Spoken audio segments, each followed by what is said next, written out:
Yo, what is up, YouTube? And welcome back, Powerbang Gaming, to Clash of Clans, I guess. It didn't actually say that on the screen like it normally does, so it feels really awkward right now. Crazy intro, I know, but a lot of you guys were asking, what happened with the crazy war against India's Tamil clan? Well, there it is on the screen, right there. WHF falls with its typical midweek effort.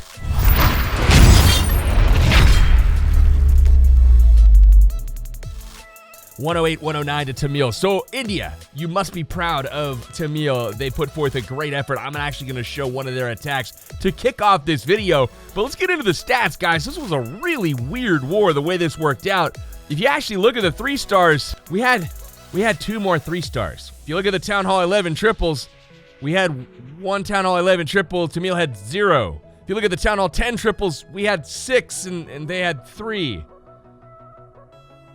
So how did we lose? What the heck happened here? Well, basically what happened was we had a lot of Town Hall 11 versus 11 attempts for practice, and they didn't really work out. So I failed one, and I'm gonna take the blame for the war. I got an 81% on Prasanth.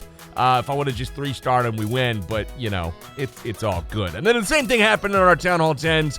They hit Town Hall 10s rather than hitting the obvious Town Hall 11 targets here with 1 star on them like we would in any league matchup, but it is what it is. Tamil should be proud nonetheless, because even when we are practicing, we're not an easy clan to take down. So you guys should definitely pat yourself on the back for the effort. Check this out though. Let's go ahead and look at their guy right here, Nelson the King, dropping the 6-pack, accounting for 2 of their 3 Town Hall 10 V10 triples. Nelson the King is going to kick us off. Now, I want you guys to pay attention in this raid to one very important factor. Now, witches and bowlers in the corners, like usual, right? But right here, this is kind of where the attack would normally go south. But what he's going to do is he's going to do a little funneling with those corner groups, and then he's going to drop a jump spell so that not only it gets the left side of these troops, once they've created the funnel, to be able to get access to the core, but also, after he wall breaks in, the right side will also be able to utilize the same jump spell while keeping a good spread of troops all the way across the base, which is really important for a bowler witch attack. So in comes the heroes. Check that out. Wall breaks have gone down, and then as you can see, that golem heading over the wall, bowlers following it up. But look at this. Another group of bowlers and a golem on the right, and it's going over the wall too. Same jump spell. So beautifully done on that. Queen still flying high there behind the golem set going in. And it looks like the king is in there wreaking havoc as well. Bowlers doing their thing. On the right side, you've got a pretty strong group of witches, bowlers going down. And again, guys, this is pretty much, if you're looking for an attack strategy and you don't feel that you can execute those surgical style hits, this is definitely one that you want to learn. This is the bowler witch attack strategy with the double jump. And, even if it doesn't work out quite perfectly, notice here the queen's going to be able to use an ability and shirk any sort of targeting that is on her and let the golem just walk in front. But honestly, she just kills the buildings that are targeting her, and it doesn't matter. She's out of range. So as you can see on the right side, witches, bowlers still doing their thing. Skelly's out in front. And that is the beauty of this strategy. The danger is those skellies. That is going to do it for this raid, and it looks like the queen gets through without even using her ability. So Nelson the King dropping his second of 2 3-stars in this raid. 3 stars for Tamil. Let's go ahead and check out the WHF side. First and foremost from WHF, we've got a nice heavy loon LALO attack here. SUI LALO coming in from the top with the king. Now, Corey's going to be taking on Chilean, which is their top Town Hall 10 here, and he's going to be bringing that baby dragon for a funnel to force the king and queen down to their right. So here they go. They're going in. Wall breaker to the edge there. No little bomb on the outside. So he knows that is a location that is safe at this point, and he drops in some more wall breakers there just like so. Wall is now open. That allows the queen to get 2 layers deep here after taking out this town hall. And eventually she's going to go ahead and pick off a second air defense here. So really nice job on that wizard taking out the ground skelly up top. And now it's just a waiting game. Queen goes in, gets that air defense taken out. And then he's got 2 more air defenses down here on the bottom left. But really heavy on splash and point defense over on the right side of this base. So you'll probably see the hounds here come from, well, it looks like the queen.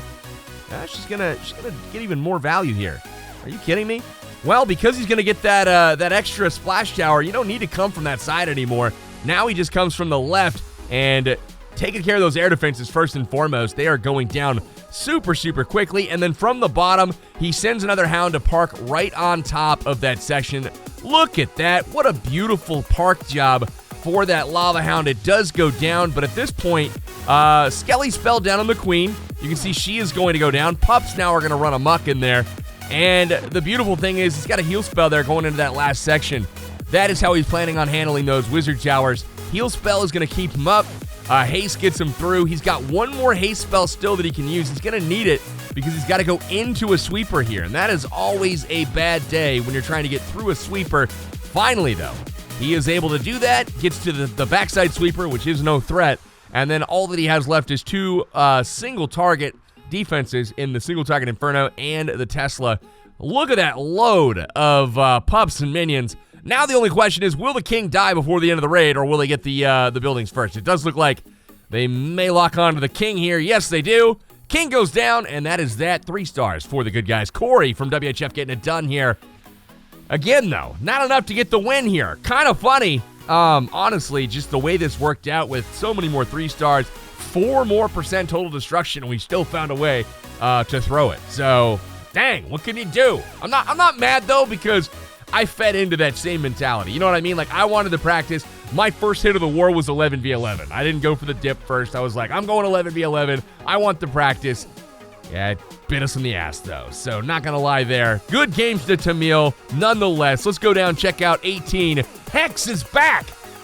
And because his name has 3 letters in it, he's going to take on Ram, or Ram from Tamil. And, 3 letters versus 3 letters. Who's going to win? Obviously, the guy with an X in his name, right? Right? Yeah, that's for sure. So Hex is going in. Queen Charge coming in from the bottom. Nice big open compartments that wrap all the way around the base. Are you serious right now, bro? So here he is, going to walk to the right here in just a moment. Now that that's ascertained, and he's going to drop in a test wall breaker and then a few more here to go ahead and open up the compartment. That eventually is going to get the queen in there as you see that baby dragon continuing to funnel. That's going to get her to lock on to the mortar here, possibly the wizard tower in a moment. It does look like she goes around the wall for the mortar, which is kind of odd, to be honest with you, because it was very plainly available from outside the wall. So yeah, weird pathing, but whatever. It's probably good that happened. That was the idea anyways. Now we've got a king to back up the queen. He's going to head in and check this out. He's going to kind of go around the outside here of this moat. Buildings leading him from defense to defense. But the baby dragon breaks off the funnel. Will he go through the Inferno or around? He does go around. Now it's time for a little CC action. We've got double witch baby drag coming out of there. The queen's going to take care of it. But look at the king. Still doing work, and he's dropped a wizard on the outside as well to do the wizard walk with the king, but the king is on the interior part of the base this time. A little awkward, but it still works nonetheless. So in we go to the core now. We've got a jump spell. Queen locks onto a multi-target Inferno. This is why you don't rock multis, guys. If you do rock multis, prepare to get queen charged for your whole base. That's exactly what happened here. Look at these internal air defenses. The queen's already taken out 2. You're going to see her take out a 3rd here in just a moment and then sweep over to the left side where she does have an ability still, but he's got 2 hounds only and a ton of balloons coming in. Beautiful deployment on those. Haste spells all around and following it up with a cleanup already. So this is just looking like perfect pathing here. Last little job is to drop the Skelly spell for the queen. There it is. Doesn't even need it. Pups take care of business, and into the final section we go. Queen is actually tanking for that archer tower there, and there is the heals. Oh my god, this was carnage. Carnage! Hex get it done for WHF. The queen really shining in this one. 3 air defenses taken out. The Inferno tower, just half the base is gone by the queen.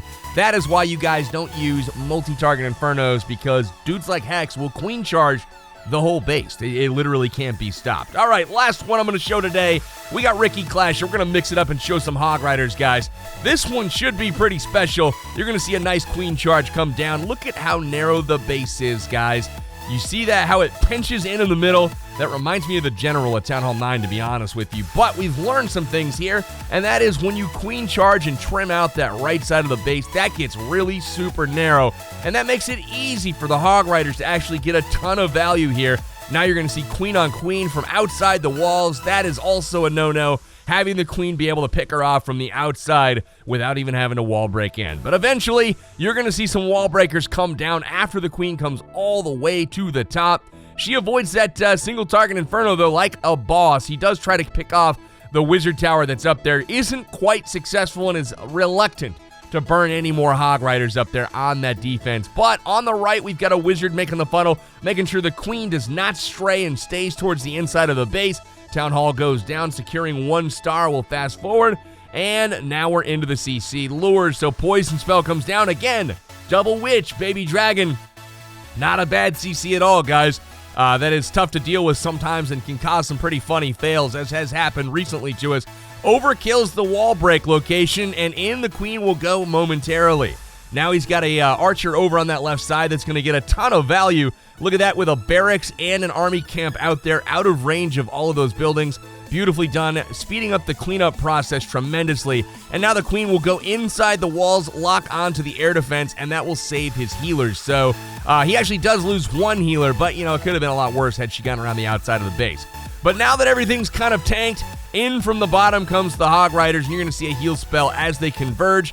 That allows him to heal the entire army, guys. You do not want that to happen as a defender.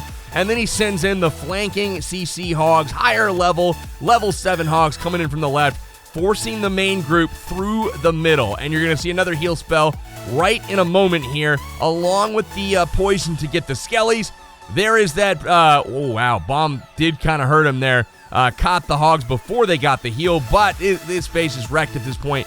Barb King on the back to tank, and he's going to send in a wizard on the top, and can he exchange shots? And almost doesn't quite get it done, but this is going to be wrecked. He does have a final heal spell. He can drop that now. This thing is all over with. So double giant bomb. He gets through. 1 swing from the Hogs. It is all over. Skellies go down, and look at this. The cleanup is already done because he already started it. So you gotta love the attack here from Ricky Clasher.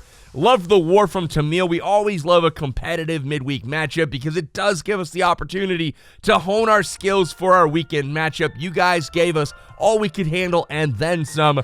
Much love to our Indian brothers over there in Tamil. That's all I got, though, for this episode today, guys. Like the video if you enjoyed it. Give a big thumbs up for Tamil. And, yeah, if you're new here, subscribe. I'll have more content for you guys in the next one. Take care. Yo, today's Banger Nation sponsor shout-out goes to Peter Hongwell. Thank you so much for always being here, man, and supporting the channel through thick and thin. Appreciate you. We'll see you guys soon.